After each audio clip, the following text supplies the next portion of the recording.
Madness loves company. Yes, you read that right. It's not misery loves company, it's madness loves company.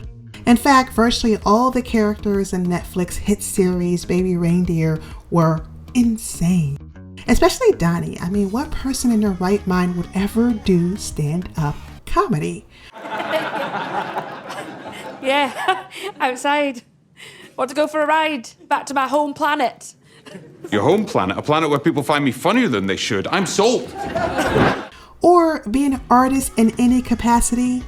Who would want to subject themselves to the pain and misery of harsh criticisms, cynics, not to mention failing over and over and over again? I used to think my dreams would lead to happiness, but now it almost feels like this choice between the two. Only a mad person would want to endure that kind of pain. After all, that's what insanity is. Doing the same thing over and over again and expecting different results. Worse, madness can be contagious.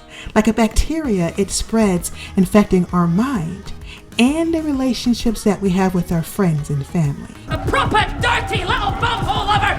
A filthy little two-bit vermin bumhole bastard! But sadly, people don't start off mad.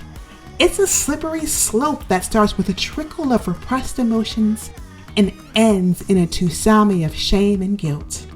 So if you're a Baby Reindeer fan, you're going to want to stay tuned and watch this video. Gentlemen, please welcome to the stage, Donny!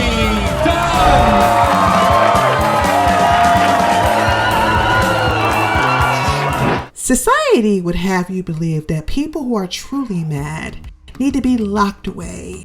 We believe that people who have a few screws loose need to be carefully monitored. They need to stay away from sharp objects, booze, drugs, and small children. Ouch, ouch. However, we don't need to be wary of the smelly homeless man who truly thinks he's Jesus. Instead, we need to be aware of the creepy, downtrodden individuals who call themselves artists. Come on, what person in their right mind would choose to be an artist? It's downright painful and leads people into the realms of insanity. Not to mention drug addiction, substance abuse, narcissism, the list goes on and on, my friends.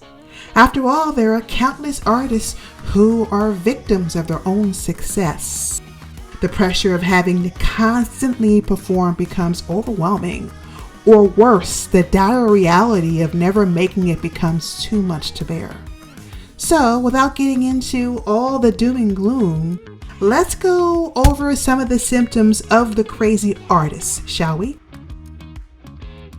Artists hear voices. The voice is irksome, vexing, and drives the artist mad.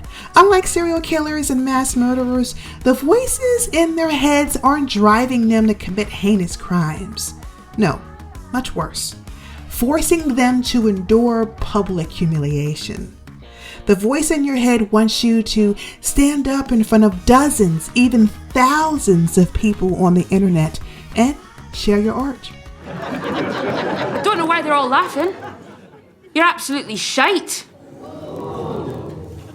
Okay, just to give you some context, ladies and gentlemen, this is Martha, my stalker. Your art can be jokes, essays, or even a novel that you wrote in your most vulnerable state. As an artist, you constantly put yourself out there, only to be trolled and demeaned by someone who knows absolutely nothing about your craft. Can you imagine waking up each day to read nasty comments about how you suck, stink, or need to just end it all because your dreams of being an artist will never materialize? This brings me to the next symptom, illusions of grandeur. Let's take a look at the laws of 30. You got to be 30% crazy to put yourself out there as an artist. Less than 30% of the population are real creators. And less than 30% of artisans will actually make a living from their art. The other 70%, well, they are the consumers, the predators, and the critics. Thanks to the internet and social media, everyone has an opinion. And since people can be faceless cowards, they have no issues bombing your inbox with nastygrams. Yet there is still that voice in your head telling you to move on, not to quit. Your luck is going to change. Thank you. Thank you so much. If there's anything I can do, just keep dreaming. Many artists live in this delusional state that their big break is right around the corner. This is why they may work 60 hours in a shitty bar, live in a cheap roach-infested apartment, and basically coast when it comes down to formulating real relationships. Meanwhile, their childhood friends are passing them by, buying houses, cars, and having children. All while the artist is still hanging on to a stupid pipe dream. The next symptom? Artisans cause harm to other people, especially themselves. Artists are magnets for pain and abuse. In fact, that's probably the best thing about being an artist, our high tolerance for pain. After all, regular people work a 9-to-5 job, learn a skill, and master a craft that they can use for the rest of their life. More importantly, regular people have ideals and models in which they can follow. If you want to be a mechanic, you can learn from other mechanics. If you want to be a software developer, you learn from other software developers. You get my drift. But an artist is a slave to the vexing voices in their heads. But sadly, when they listen to the voices in their heads, they don't always get positive reinforcements.